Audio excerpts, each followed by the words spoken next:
ओशो कहते हैं कि नफरत भी प्यार का ही दूसरा रूप है, बस उसका नकारात्मक पहलू। अगर आप किसी से नफरत कर रहे हैं तो इसका मतलब है कि आप अब भी उस व्यक्ति से जुड़े हुए हैं। नफरत और प्रेम दोनों एक ही सिक्के के दो पहलू हैं। अगर आप किसी से नफरत कर सकते हैं तो इसका मतलब है कि आप कभी उससे प्रेम भी कर सकते थे। नफरत और प्रेम में सिर्फ दिशा का फर्क होता है।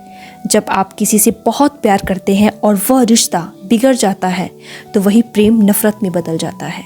अगर कोई आपके लिए पूरी तरह अजनबी है तो आप उससे नफरत भी नहीं कर सकते, क्योंकि नफरत करने के लिए भी कोई संबंध होना ज़रूरी है।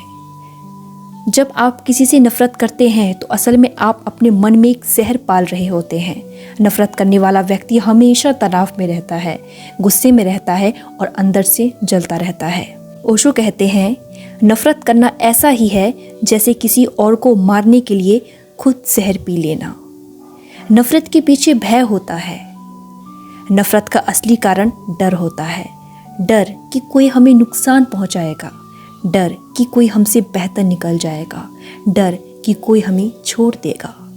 जब हम इस डर को पहचानते हैं तो हमें समझ में आता है असल में हम नफरत नहीं कर रहे, हम सिर्फ डरे हुए हैं। नफरत को समझें और उसे स्वीकार करें। सबसे पहले यह स्वीकार करें कि नफरत आपकी ही भावना है, कोई दूसरा व्यक्ति इसे आपके अंदर नहीं डाल सकता। जब आप नफरत करते हैं तो असल में आप अपने ही भीतर ही आग लगा रहे होते हैं। जब नफरत आती है तो उसे सिर्फ देखें, लेकिन उसमें फंसे नहीं। ओशो कहते हैं, अपने विचार को देखने वाले बनो, उन्हें पकड़ो मत, वे खुद ही चले जाएंगे।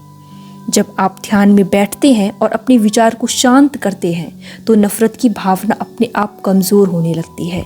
ध्यान आपको वर्तमान में लाता है और नफरत हमेशा अतीत की घटनाओं से जुड़ी होती है। क्षमा को अपनाएं। नफरत को ख़त्म करने का सबसे आसान तरीका है माफ़ करना।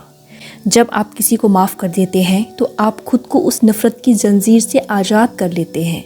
ओशो कहते हैं, माफ़ी देना कोई दूसरा व्यक्ति के लिए नहीं बल्कि आपके मन की शांति के लिए होता है। ओशो का संदेश साफ है।